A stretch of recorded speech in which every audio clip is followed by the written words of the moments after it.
Hello tout le monde, je suis Amoureuse. Et je suis Mathieu, vous êtes avec nous les bienvenus au Point T. Le Point T, c'est notre point de rencontre. C'est aussi un point commun, celui d'aimer s'écouter et peut-être se dévoiler. Nous nous retrouvons au Titi, bar inclusif du 18e arrondissement. Leur devise, ici c'est chez toi, ici on te voit. Bienvenue au Point T. Le cabaret de Madame Arthur, même en tant que spectatrice, quand j'y suis allée, j'ai su qu'il fallait que j'appartienne à cet endroit d'une manière ou d'une autre. J'en veux énormément aux médias de l'époque. Quand tu comprends que t'es trans et que t'es même pas majeur, en fait, on te laisse croire que nos histoires étaient pathétiques, nos issues ne pouvaient être que malheureuses, nos familles ne pouvaient que nous rejeter. C'est juste chiant et impardonnable, en fait. C'est ça qui m'insupporte. Mon corps, le fait qu'il soit gros, tout le monde va le définir comme un corps malade. Et ce n'en est pas un. La période qu'on est en train de traverser, qui est en train de se fasciser, c'est la diversité qui a en chute libre d'un coup. Tous nos corps ont le droit d'être désirés, d'être désirables. Prenez soin de vous. Alors, si vous n'avez pas encore vu les épisodes précédents, ils sont disponibles sur notre chaîne. Que faites-vous ? Allez vous abonner. Sur notre Instagram, @pointepod pour avoir des contenus tout frais toutes les semaines. Et aujourd'hui, nous avons une invitée de feu. On est très content de l'avoir avec nous. Elle a 34 ans de cuisson. La briochée. Ta voix est bien connue des nuits de Pigalle sur les planches du cabaret de Madame Arthur. Évidemment, le ton est franc, les punchlines bousculent. Quand on est dans ton public, on rit, on pleure, on est surtout secoué et surtout on en redemande. Tu as été aussi bien sûr l'une des premières à être sous les projecteurs de Drag Race France saison 1. Quand on a vu débarquer des drag queens à la télé, on s'est dit waouh, ça claque. Et quand on t'a vu toi, la briochée, femme ouvertement trans, sur le service public, à la télévision dans une émission de divertissement, on s'est dit waouh, quelle avancée. Derrière la drag queen, il y a Maëva, comédienne, doubleuse, actrice voix off, chanteuse, militante. Tu nous en parleras bien sûr, mais ton corps a été souvent commenté, il a été jugé, mais aujourd'hui tu as choisi d'être la femme que tu as voulu être. Tu l'as dit toi-même, ce que je sais c'est que je suis une femme, et ça personne ne me l'enlèvera. Maëva Triou, alias La Briochée, les plus belles miches de France. Bienvenue dans le Point T. Bonjour. Bienvenue. Merci beaucoup. Comment vas-tu ? Bah bien. Comme un matin de janvier, n'est-ce pas? Comment on va ? Tu n'as pas trop froid, toi ça va? Ah bah non, moi ça va. Moi ça Et va. toi, amoureuse ? Can't relate to that. Sachez qu'on sera de plus en plus à poil avec Amoureuse. Ouais, c'est vraiment ça. Le thème, c'est de plus en plus à poil à chaque Bah épisode. alors rappelez-moi dans 2 mois dans ce cas-là. Il a décidé de partir. Il est tombé, c'est pas grave. Non mais il a tenu pendant tout le Oh my God. trajet. Nous sommes Il a tenu définitivement en pendant été. tout le trajet et là il a décidé de faire je vous emmerde. C'est bien le thème d'aujourd'hui, être de plus en plus à poil en Être de effet. plus en plus à poil. Voilà, très bien. Alors surtout, abonnez-vous pour savoir jusqu'où on va aller. C'est ça qu'on veut. Allons, c'est un podcast, sérieux. Alors, ma chère Maëva, tu as tant de facettes artistiques, on l'a dit. Tu doubles, tu es comédienne, tu es actrice, et vraiment c'est la voix. Qu'est-ce qui t'anime en toi ? Pourquoi la voix ? Pourquoi cette voix ? Depuis que je suis toute petite, je suis quelqu'un qui regarde énormément de dessins animés. J'ai été élevé dans un certain amour du cinéma, des cartoons, c'était en famille. Du coup, oui, j'ai toujours été, je pense, très attaché à la voix en général. J'aime aussi beaucoup la musique.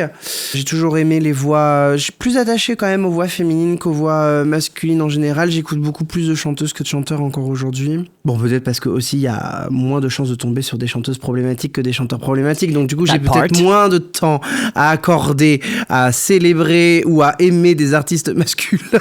Parce que, et encore, on n'est jamais à l'abri. N'est-ce pas, Nicki Minaj? Oh my God, les termes encore une fois. Bref. Mais c'est un autre sujet, mais...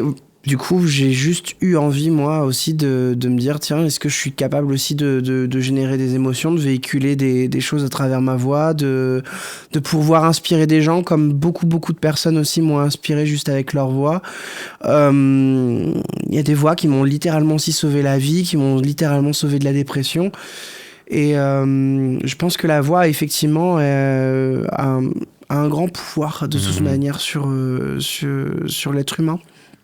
Donc ça me fascine, c'est un outil qui me fascine en tout cas. Et donc, tu viens d'une famille qui, en fait, est hyper musicale. J'ai l'impression que tu as grandi dans une famille qui est vraiment, en tout cas, hyper inspirée de la musique. Ou Alors, vraiment, ça c'est quelque aime chose... la musique, mais personne ne fait de musique. D'accord. Ok. C'est mes parents qui m'ont acheté mon premier album de Mylène Farmer, alors que eux-mêmes n'écoutaient pas Mylène Farmer, par exemple. D'accord. Ok. Donc c'est juste en fait qu'ils ont senti, je pense que j'ai dû montrer quand j'étais gamine. C'est même pas moi qui l'ai réclamé à l'époque, en tout cas j'en ai pas le souvenir. C'est eux qui, de leur impulsion, m'ont pris un album de Mylène Farmer, c'était L'Innamoramento. Incroyable. Ça a été Magnifique. mon premier vrai CD avec ma première petite chaîne hi-fi. Ah oui. Et est-ce que etc. tu l'as tout, gardé Ah en mode souvenir? Oui, je Il l'ai faut. toujours. Oui, je l'ai toujours. Et ta voix, tu l'utilises formidablement bien sur les planches du cabaret de Madame Arthur. Qu'est-ce que toi, ce cabaret t'a apporté dans ta carrière et en tant qu'artiste? En fait, le cabaret de Madame Arthur a apporté une connexion avec mon histoire. Voilà, moi je suis né donc à Royan, en Charente-Maritime, où c'est un peu quand même la campagne, bord de l'eau. C'est dur de grandir en tant que personne queer et personne trans dans ce genre d'environnement, dans ce genre de milieu. Et moi, je suis vraiment aussi, j'appartiens à une génération où l'accessibilité à Internet, on l'avait pas dans notre poche à l'adolescence. Hein. Moi, mon premier ordinateur portable, je l'ai eu à 18-19 ans. Donc, j'ai compris que j'étais trans bien avant cela. Mais j'avais pas les moyens et la possibilité de faire mes propres recherches de mon côté parce qu'on avait un ordinateur familial mais qui servait qu'aux devoirs et que clairement on connaît les historiques. Les historiques, bien sûr. Hors de question. Je pouvais j'étais surveillée, je pouvais pas faire ce que je voulais. Au CDI, c'est pareil. Et là, c'est plus pendant mes périodes de fac où j'étais plus libre, où là, du coup, j'étais plus indépendante. J'ai fait les recherches que je voulais, mes propres recherches. Et j'ai découvert, du coup, Coccinelle, Bambi, Madame Arthur, Le Carrousel. Et là, j'ai engrangé tout ce que je pouvais. Et c'est seulement quand je suis arrivé à Paris, en 2018... que j'ai découvert que Madame Arthur existait encore et je me rappelle j'avais participé à un concours pour gagner des places en ligne pour aller voir le show et quand j'y suis allé, quand je vois ce que c'est et quel type de cabaret c'est, et là j'ai fait mais c'est exactement ce que je veux faire et c'est exactement ce que je fais et je dis et en plus c'est un lieu, c'est connecté avec mon histoire, avec je sais pas, en fait même en tant que spectatrice quand j'y suis allée, j'ai su qu'il fallait que j'appartienne à cet endroit d'une manière ou d'une autre et j'ai attendu patiemment du coup des auditions et jusqu'à ce qu'il y ait eu les auditions, les premières que j'ai passées, je les ai eues tout de suite. Et j'ai cette sensation-là que pour n'importe quelle personne d'une minorité, j'ai l'impression où il n'y a pas du tout de personnes queer qui sont majoritaires, qui sont représentées, il y a un vrai problème de représentativité et de représentation dans tous les cas. Et il y a une fois où tu as dit une phrase qui nous a particulièrement impacté. J'ai une histoire positive à raconter, c'était moi, c'est ce que tu as dit. Dans ma famille, tout le monde me soutient. Il est temps de montrer qu'on peut être trans et heureux, et heureuse évidemment. Ça donne un message d'espoir à toutes les personnes trans qui pensent que l'issue sera toujours malheureuse. Est-ce que toi, tu as l'impression qu'aujourd'hui, la représentativité, elle a changé dans la société globalement pour les personnes trans ? Je trouve que dans l'ensemble, il y a eu du mieux effectivement dans nos représentations parce que en fait, il y a beaucoup plus d'histoires positives en fait qu'on veut nous laisser croire. Oui. Les histoires dures, difficiles, elles existent toujours, elles sont là et elles sont bien réelles. Mais les fois où finalement moi j'ai été, en contact avec ces histoires-là, c'était souvent quand j'évoluais dans le milieu associatif. Mais quand c'était des personnes trans en général que je rencontrais par des biais de cercles amicaux, etc., je me rendais compte que c'était souvent aussi des histoires positives, un peu comme la mienne, au final. Et moi, j'en veux énormément aux médias de l'époque. Il y a plus de 10 ans. Moi, j'ai fait ma transition, j'avais 21-22 ans. Je vous laisse faire le calcul. Et en fait, je me rappelle qu'à cette époque-là, on ne parlait de nos histoires que de manière pathétique. Je pense que c'est vraiment le mot en plus, de manière pathétique. C'est nos histoires étaient pathétiques, nos issues ne pouvaient être que malheureuses, nos familles ne pouvaient que nous rejeter, et la seule issue, c'était d'être prostituée dans la rue ou prothésiste ongulaire. Non, mais c'est ces métiers, mais c'est évidemment dommage. Et bien. Alors attention, oulala. Non, mais évidemment, mais voilà, bien sûr. C'est bien de le rappeler aussi. Il y a rien de mal, mais c'est vraiment ce côté où on est très réduit, je comprends. Oui, non, mais surtout quand tu comprends que t'es trans et que t'es même pas majeur, en fait, on te laisse croire que la seule issue qui est possible, c'est la prostitution. Enfin, je veux dire, à un moment donné, c'est trop difficile de se projeter avec ça comme seule issue, en fait. Alors qu'au final, nos existences nous permettent d'accéder à la vie qu'on souhaite, contrairement à ce qu'on essaye de nous faire croire. Et c'est ce que j'essaye de montrer à travers mes témoignages. En fait, moi, à partir du moment où je me suis assumée en tant que femme et en tant que personne trans, en fait, tout m'a réussi dans la vie par la suite, en fait. On peut pas réussir en n'étant pas bien, je pense, dans sa tête et dans son corps. J'en suis intimement persuadée. Parce qu'en fait, à partir du moment où on s'assume tel qu'on est et tel que l'on doit être, tous les autres obstacles nous paraissent dérisoires et tellement plus faciles à surmonter. Et quand en plus on est bien entouré, qu'on a le soutien de sa famille, le soutien de ses amis, who cares? Quand on n'est pas vraiment heureux avec soi-même et qu'on s'accepte pas totalement, je vois pas comment on peut vraiment retranscrire des belles choses autour de nous. Moi, avant ma transition, du coup, j'étais en dépression profonde. J'ai pas réussi à aller jusqu'au bout de ma licence à la fac. Ouais. Et surtout, je le remarque avec le recul que je peux prendre aujourd'hui, c'est que j'ai constamment attiré de mauvaises personnes autour de moi. J'ai attiré des personnes qui ont été toxiques et je me suis enfermé dans des relations toxiques parce qu'en fait on est vulnérable. Parce qu'on est manipulable, parce que du coup il y a des gens qui profitent de nous. Ça a été des années qui ont été vraiment très très difficiles. Pour moi, mais aussi pour mon entourage, parce que mes parents, ma famille voyaient que je n'étais pas bien entouré, que c'était pas des personnes recommandables. Mais moi, j'étais pas capable de m'en apercevoir. Ouais. Et à partir du moment où j'ai commencé à aller mieux, bizarrement, les mauvaises personnes, les personnes toxiques, j'ai commencé à en avoir beaucoup moins autour de moi parce que c'est beaucoup plus difficile d'atteindre des personnes qui ont confiance en elles. Period. Et tu nous parlais de ce manque de représentation positive. C'est un peu cette idée aussi de se retrouver nulle part, de se sentir très seul. Toi, tu aurais eu besoin de quoi à ce moment-là? Moi, j'aurais juste voulu voir à la télé un témoignage d'une femme trans qui dit moi j'ai dit que j'étais trans, mes parents m'ont pas jeté à la rue, je fais le métier que je veux, tout va bien, etc. J'aurais juste voulu ça. Ça n'aurait été qu'une seule fois. Et en France, parce que j'avais des représentations où ça marchait ailleurs, mais pour moi ça me semblait du coup possible à l'étranger. Mais j'aurais voulu qu'en France, mais bien sûr que ça aurait tout changé. Parce que moi, la manière dont j'ai fait mon coming out dans ma famille, il y a une part de moi qui le regrette un peu, c'est-à-dire que j'ai d'abord fait tout le cercle éloigné de ma famille pour m'assurer que ça allait bien de leur côté, parce que je me dis si avec mes parents ça se passe mal, j'ai d'autres endroits où trouver refuge. Et du coup j'ai remis en doute l'amour de mes parents, mais parce que comme on ne m'a montré que ça comme issue, comme on m'a montré que la seule issue possible, c'était que j'allais me faire foutre à la porte, bien sûr que j'ai pris mes arrières. Alors mes parents comprennent pourquoi j'ai fait ça, mais ça les a blessés aussi. Et en fait, aujourd'hui, c'est ni à mes parents, ni à moi que je m'en veux, c'est aux médias de toujours nous traiter de la même manière. Même encore aujourd'hui, j'y pense. Tout dépend de quel média et de la manière dont on parle de nous. Nous, actuellement, on est dépeints comme littéralement des terroristes qui kidnappent des enfants pour leur faire subir des chirurgies quand ils sont mineurs. Enfin, c'est n'importe quoi. J'ose juste espérer, en fait, qu'il y ait plus de gens intelligents qui sont capables de faire leurs propres réflexions et qui sont capables surtout aussi de pouvoir nous écouter et de comprendre, en fait, qu'on est complètement un outil d'instrumentalisation et de diabolisation utilisé par la droite, l'extrême droite et la sphère fasciste. C'est moi ce que j'aimerais voir, c'est des femmes trans en politique. J'aimerais voir tellement des hommes trans, des personnes trans, mais j'ai l'impression que ça va venir. Moi, ce que je comprends, ça me ferait tellement plaisir. Moi, ce que je comprends pas, c'est à chaque fois qu'on a, par exemple, invité ces personnes transphobes, on a toujours mis en face d'eux ou en face d'elles des personnes trans qui ne savaient pas s'exprimer dans les médias. C'est toujours des personnes qu'on a invitées en mode « Oh, regardez, on a une personne concernée, mais attends, la pauvre bichette ou le pauvre bichon, c'est la première fois qu'il part à la télé et ils se retrouvent face à des nanas, en fait... Qui en plus connaissent très bien l'art oratoire. Exactement, elles savent parler.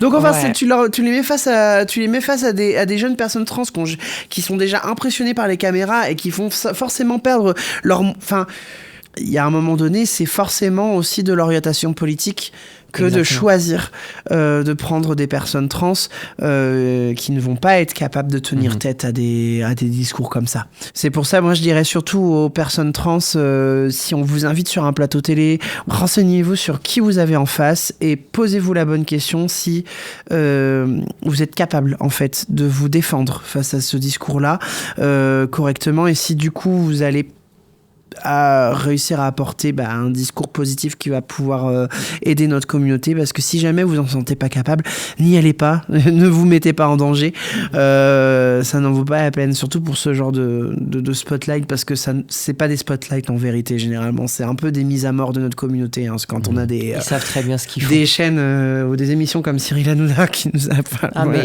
il y a clairement une orientation politique et ils veulent un petit peu faire passer un message et ils feront tout pour le faire passer dans tous les cas. Oui, c'est une vision qui est biaisée. Oui, complètement. On a parlé de transphobie, j'aimerais bien aussi qu'on torde le cou à une autre discrimination, qu'on soit aussi violent avec elle qu'elle ne l'est avec les personnes grosses, c'est la grossophobie. Est-ce que déjà, tu veux bien nous donner une définition de ce qu'est la grossophobie, qu'on pose les bases ? La grossophobie, c'est ni plus ni moins qu'une discrimination systémique envers les corps gros. Moi, j'ai souvent tendance à trouver que la grossophobie, et c'est là où c'est super dangereux, c'est que de toute manière, la grossophobie n'est pas reconnue par la loi. Donc du coup, on n'a pas de loi. Du coup, face à la grossophobie, donc du coup, c'est très très très compliqué de pouvoir la combattre. Non, elle n'est pas condamnable. Non, du tout. Non, elle n'est pas condamnable. Le mot est rentré dans le dictionnaire il y a quelques années, mais c'est pas condamnable. Je pensais que c'était, mais non. ça me... Non. Ah oui, d'accord. C'est En fait, très grave, là. donc non. Du coup, à partir de ce moment-là, c'est là que ça devient très très compliqué. Du coup, ça permet un peu de toutes les dérives possibles et imaginables. La fameuse courbe poids-taille inventée par les médecins, c'est un outil de grossophobie. Hein. L'IMC. L'IMC, merci. Bien sûr. L'IMC, c'est un outil de grossophobie. Ça ne sert à rien d'autre qu'à ça. Ça ne sert à rien d'autre qu'à ça. Moi, ce qui est très très drôle, c'est que du coup, pour les personnes trans, nous, quand on transitionne, on passe d'une IMC à une autre. Oui. Effectivement. Ah bah oui, bien sûr. Les hormones, ça impacte beaucoup. Mais donc du coup, en fait, moi, je me souviens que je suis passé de... T'as pris une vingtaine de kilos, je crois, c'est ça? Moi, j'ai pris 25 kilos en 3 ans. Mais en IMC, moi j'avais fait la comparaison IMC masculine et l'IMC féminine. L'IMC masculine, je suis en léger surpoids, pendant que l'IMC féminine, je suis considérée comme obèse morbide. Je m'étais renseigné sur l'IMC et en fait, effectivement, c'est-à-dire que même la personne qui a créé, le statisticien qui a créé cette ressource il y a très longtemps, avait dit on ne pourra jamais l'utiliser pour un individu. Il l'a créé pour faire des statistiques sur une population et pas sur des individus. Et je crois même, à vérifier, on mettra un petit liner pour être sûr et vérifier une fois qu'on aura vérifié l'info, mais que l'IMC féminin a été simplement fait à partir de l'IMC masculin en changeant quelques chiffres, quoi. Mais de toute manière, l'IMC ne tient pas compte aussi de la diversité biologique en fait entre les individus. Non.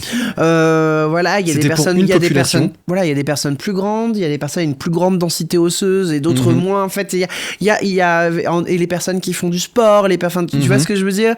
Et on ne prend absolument pas en considération du coup la variété biologique en fait des corps, hein, qui est même argument d'ailleurs pour les personnes trans dans le sport. Je pensais en plus à ça, c'est dingue. Je me suis dit, mais attends, mais c'est dingue que non seulement par rapport au sport, comme tu dis, mais d'un point de vue sociétal, j'ai l'impression qu'on adore mettre une définition sur quelque chose et tout le monde doit s'adapter à ça. Voici comment on calcule l'IMC et tout le monde doit rentrer dedans. Voici comment une norme fonctionne, tout le monde doit rentrer dedans. Mais ça marche pas comme ça, l'être humain. Oui. D'ailleurs, tu as dit quelque chose qui nous a beaucoup touché avec Amoureuse. Tu as dit, on n'a pas choisi d'être gros, c'est une morphologie d'être gros et on ne choisit pas sa morphologie. Bah non, enfin moi j'ai pas choisi d'avoir pris 25 kilos avec... Moi ça fait 10 ans que je fais 105 kilos, ça fait 10 ans que je ne bouge plus, que ce soit les périodes où je fais du sport ou que ce soit les périodes où je n'en fais pas. Allez, je dois bouger peut-être de 3 kilos comme n'importe qui, mais c'est tout. Il y a une fois j'ai été très très très malade, j'ai perdu 17 kilos, mais un an plus tard j'ai tout repris, et sans changer ma façon de m'alimenter, sans changer ma façon de bouger, etc. et tout, et je fais régulièrement, parce que nous les personnes trans, on a quand même des prises de sang très régulières, etc. et tout. Et encore pas, mais bah oui, bien sûr. Et du coup, en décembre, bah non, mais moi, mon taux de glycémie, il est très bien, mon taux de cholestérol, il est très bien. Donc en fait, tout va, mon cœur va bien. Je ne suis pas malade. Et moi, c'est ça qui m'insupporte, c'est que du coup, mon corps, le fait qu'il soit gros, tout le monde va le définir comme un corps malade. Et ce n'en est pas un. Il y a des corps fins qui ne sont pas malades. Il y a des corps gros qui ne sont pas malades. Il y a des corps fins qui le sont naturellement. Donc il y a des corps gros qui le sont naturellement aussi. Voilà. Et ça, les gens ne veulent pas l'accepter. Il y a un refus total de l'acceptation. Moi, je me souviens, il y a plein de gens à chaque fois qui me sortent des arguments, me fait... Non, mais oui, mais là, t'es en bonne santé. Mais plus tard, mais je t'emmerde. Je dis là, c'est pour l'instant, c'est maintenant. Et de toute manière, je suis faim. Arrêtez de donner vos avis sur nos corps, tout si en plus vous n'y avez pas été invité. Vous n'êtes pas médecin, fermez votre bouche en fait. Enfin, c'est pas à vous de nous dire tiens, je trouve Et la grossophobie, elle se fait ressentir dans énormément de choses du quotidien. Par exemple, d'aller dans des magasins de prêt-à-porter et que les tailles au-dessus du 44, on ne peut les commander que sur Internet. Elles existent. À chaque fois, ils nous le disent, chez Zara, chez H&M, ça existe. Même, il faut commander sur Internet. Mais du coup, c'est quoi ? Quel est le but de ça ? C'est de faire disparaître les corps gros de l'espace public, du coup. Prenez un exemple. Allez vous balader dans les galeries de Châtelet et Halles. Donc, c'est que de la marque de prêt-à-porter qu'on connaît partout, etc. Je vous défie, quand vous baladez dans les galeries de Châtelet, sur les doigts de la main, je vous défie de compter le nombre de corps gros que vous allez croiser juste en vous baladant. Si vous en croisez plus de 5, c'est déjà un miracle. Et en fait, les gens, quand ils se refont une promenade mentale de Châtelet, ils se disent, non, effectivement. Mais pourquoi ? Mais parce qu'on sait très bien qu'on n'a aucun intérêt à aller là-bas si on fait plus d'un 44. Parce qu'il n'y a rien pour nous. C'est dingue, parce que c'est le cœur commercial du cœur de Paris. Oui, et pour autant, du coup, choquant. en fait, ne pas mettre du coup nos tailles dans les magasins, dans les galeries marchandes, etc., c'est participer à l'invisibilisation de nos corps dans l'espace public. Et c'est vraiment aussi un move. Mais comme par exemple, certains bars ou certains restaurants qui vont avoir des types de sièges avec avec les accoudoirs. Il y a des corps gros qui peuvent pas rentrer dedans. Mais c'est pour justement qu'ils soient pas, sur les terrasses. Mais bien sûr. Et ça, on peut s'en apercevoir que quand on est gros. Ça, c'est vraiment quelque chose... moi, encore une fois, j'ai pris donc du poids avec mon traitement hormonal. Et pendant quand j'étais animatrice en hôtel club et en village vacances, il fallait encadrer des cours sportifs le matin. Et il y a encore une chose que peu de gens savent, j'ai eu mon CQP pendant 5 ans. Donc, Qu'est-ce que le CQP ? Alors, le CQP, c'est un diplôme pour pouvoir encadrer de manière professionnelle certaines séances de sport. Et moi, j'étais spécialisée dans ce qui était le cardio. Et notamment, donc, du coup, je donnais des cours de step. Femme du cœur. Donc, j'ai donné ça pendant 5 ans.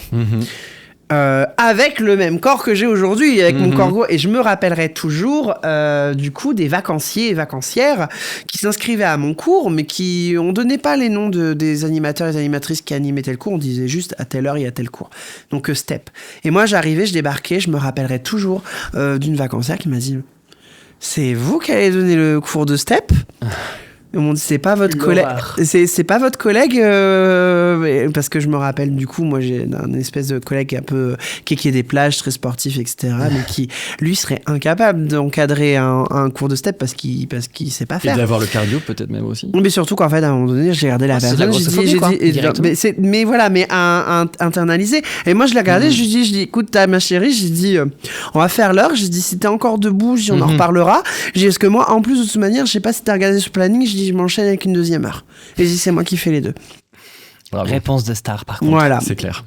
Et donc, effectivement, elle a fini sur les rotules à la fin. Puis moi, ça allait, j'ai pu enchaîner sur ma deuxième. Donc, tu vois, et ça, c'est juste chiant et impardonnable, en fait. Nos corps gros, dans une certaine mesure, sont autant capables que n'importe quel type de corps. Bien sûr que, par contre, on reconnaît que l'obésité est une maladie et que ça met la santé en danger. Je veux dire, en fait, quand nous, nos corps gros, on s'autorise à exister de manière publique, on fait pas l'apologie, en fait, des corps gros. On existe juste, à même titre que n'importe qui. C'est-à-dire qu'on va jamais se poser la question d'une personne fine et mince de faire l'apologie de la maigreur. À aucun moment on va lui en parler. Jamais. C'est pareil, un corps gros, quand il existe à travers les médias, quand il y a des influenceuses grosses, en fait, on fait juste la même chose que n'importe quel type de corps. Juste, il se trouve que nous, on est gros. Ça revient à ce que tu disais tout à l'heure, où en fait, dès le moment où on peut enfin être heureux avec nous-mêmes et en paix avec nous-mêmes, personne n'a rien à nous dire. C'est ça. Mais c'est dingue quand même qu'il y a tellement de grossophobie, de transphobie, de discrimination internalisée que c'est toujours présent. Mais du coup, c'est difficile dans nos corps à nous de s'aimer et de s'apprécier. Bien sûr. Parce qu'en fait, justement, à cause de tous ces obstacles-là et de tout ce qu'il y a autour de moi, et c'est vrai que moi, il y a des moments où il y a des choses où je suis en mode, moi, en tant que meuf trans et grosse, je ne partirai pas sur la même ligne de départ que n'importe qui à un casting. Ça veut dire que moi, si je passe un casting pour un film, pour etc. et tout, si je suis la seule meuf trans grosse et que je candidate contre 10 autres meufs trans no shade, bah, comme toi par exemple, t'as plus de chances que moi d'être prise juste parce qu'en fait, on estime que les transitions comme les tiennes ou les physiques comme les tiens sont entre guillemets plus réussies, meilleures pour la caméra et attirent plus de public. C'est important de le dire, c'est important de pouvoir parler de privilèges aussi dans ces conditions-là. Et il y a un truc dingue aussi de stéréotypes, c'est-à-dire que quand on montre une personne grosse au cinéma, il y a forcément quelque chose ensuite qui est lié à la perte de poids ou à la gloutonnerie, ou du coup c'est une personne qui est drôle parce que du coup elle peut pas être belle. C'est la bonne copine. Elle est drôle. Voilà. C'est la bonne copine. C'est la bonne copine qui fait rire tout le monde. Alors elle se tape plein de mecs, on le voit jamais à l'écran, on la voit jamais se faire. Alors elle dit elle-même qu'elle se tape plein de mecs, qu'elle a plein de plans cul, etc. Mais on la voit jamais se faire darguer à l'écran. On a plein de plans d'elle à la cantine. Mais par contre, elle a jamais d'histoire d'amour qui se conclut de manière positive à la fin. Exactement. Non, c'est sa bonne copine qui elle est comme ça et qui, excusez-nous, un no shade, est canon, qui par contre va se plaindre, c'est dur l'amour, etc. et tout. Et t'as elle qui est toujours en train d'essayer de la, mais non, ça va aller, regarde. Voilà. Non, mais c'est juste affreux. Nos corps ne sont pas à l'écran autorisés à être aimés et à être désirés de la même manière que les autres corps, en fait. La seule fois où je l'ai vu, et pour la première fois, et ça m'a fait tellement plaisir, c'est, je crois, dans les chroniques de Bridgerton. Avec le personnage de Pénélope, donc Nicola Coughlan, qui est une vraie actrice grosse, où là on a vraiment eu une scène d'amour qui était aussi érotique et sensuelle que les autres couples et les autres types de corps, et ça faisait tellement du bien, parce qu'en fait, oui. En fait, pourquoi nous, nos corps à nous, on peut pas être on peut pas être le rôle principal d'une comédie, d'une histoire d'amour en fait. Enfin, en plus, on le vit suffisamment dans nos vies privées que nos corps sont désirés et que nos corps sont désirables en fait. Je vais pas me plaindre de ce côté-là, ça va. Mais du coup, pourquoi cette réalité-là, on n'est pas capable de la retranscrire à l'écran? Pourquoi on est autant farouche à cette idée-là? Et c'est relayé aussi beaucoup, malheureusement, avec tout ce qui est concours de beauté, etc. et tout. Enfin, moi, je me rappellerai, je crois que c'était Miss Univers l'année dernière, où on avait eu une Miss grosse. Ouais, j'étais en mode waouh. J'ai dit waouh.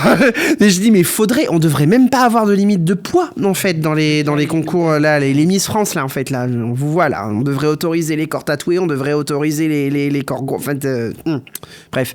Représentatif de notre société. Mais le problème, c'est qu'avec la période qu'on est en train de traverser, qui est en train de se fasciser, ça c'est pareil, hein. Les corps gros, les corps tatoués, là, hein. On connaît l'esthétique de la clean girl. Les personnes racisées, tout ça aussi. Mais qui va en montant avec justement l'extrême droite et avec le fascisme. On vous voit. On sait très bien que les corps comme nous, là, hein, on le voit dans les Fashion Week. Hein, c'est la diversité qui a en chute libre d'un coup. Oui, là, il y a un gros recul. Mais c'est proportionnel avec la montée des extrêmes, mais totalement, de l'extrême droite, quoi. Donc, totalement. Mais c'est vrai que c'est dingue parce qu'on voit totalement, avec cette montée de l'extrême droite, toutes les minorités, toutes les personnes qui vont être des personnes racisées, des personnes grosses, des personnes LGBT, on les voit de moins en moins, et même malheureusement les femmes. Mais avec notre combat, j'ai l'impression qu'il continue de bien évoluer, j'ai l'impression que ça évolue tout doucement. On aimerait tous aller plus vite, on va tout faire pour. Mais bon, c'est vrai que c'est dingue. Il nous faut vraiment qu'on continue d'avoir cette intersection des luttes. Ça, c'est hyper important, je pense. Oui, hyper important, bien sûr. Alors Maëva, on va passer une dernière petite partie avec toi. Ouais. On va passer une partie fun, une partie rigolote, une partie pleine de plein de belles choses. On va passer à la partie du tac au tac. Alors le tac au tac, prépare-toi. C'est très simple. Tu réponds à des questions au tac au tac. Ouais. Donc en fait, on va te poser des petites questions rapides et tu réponds de manière... Eh ben rapide. T'es trop forte. Est-ce que tu es prête? Allez. Lip sync ou chanter live? Chanter live. Ta pâtisserie préférée? Charlotte. Voler ou parler aux animaux? Parler aux animaux. Ta position préférée? La levrette. La scène que tu rêves de fouler? Le Budokan au Japon. Yaoi ou Yuri? Oh, yaoi. Jeu vidéo ou jeu de plateau? Jeu vidéo. Un mot pour les transphobes? Who cares? Un mot pour les grossophobes? T'es pas docteur. C'est souvent eux en plus qui ouvrent leur bouche. C'est dingue. Hein. Un mot pour la jeune Maëva? Bien joué. Que fera la Maëva de 85 ans? Elle chantera toujours. Elle chantera toujours. Elle sera toujours là, debout. Elle chantera toujours pour les personnes qui ont besoin et qui ont besoin de trouver de la force à travers mon art, que je peux aider au mieux. En tout cas, c'est comme ça que je vois les choses. Et enfin, quelle est la question qu'on ne te pose jamais, que tu aimerais qu'on te pose, et on te la pose maintenant? Quel est le rôle que tu rêves d'interpréter? Quel est-il? Je pense que mon rôle de rêve, vraiment ever, surtout en voix, serait Miss Piggy. Oh my god, ce Je serait rêve. iconique. Oh mon Kermitou. Ah oui, moi j'adorerais faire Miss Piggy, oui. J'adorerais là, ouais. J'adorerais doubler cette diva. C'est mon personnage goal. Génial. Franchement, Merci beaucoup. Maëva, je pense qu'on tient à te remercier pour avoir été avec nous. À titre personnel, tu es vraiment une icône. Tout à l'heure, tu parlais du fait que quand tu étais plus jeune, tu aurais aimé avoir ces personnes trans que tu vois à l'écran qui sont inspirantes et qui, en tout cas, en voir beaucoup plus. Et qui aussi véhiculeraient ce message positif que malheureusement, ils montraient beaucoup moins dans les médias avant et encore aujourd'hui. Mais tu en fais partie. Et tu as un impact vraiment dingue sur tellement de gens et beaucoup d'artistes en tout cas. Et ça a été mon cas. Et franchement, merci beaucoup. Merci. T'es une très belle artiste. Merci beaucoup, ça me touche beaucoup. Que du love. Voilà, je suis contente. Merci. Merci de m'avoir reçu.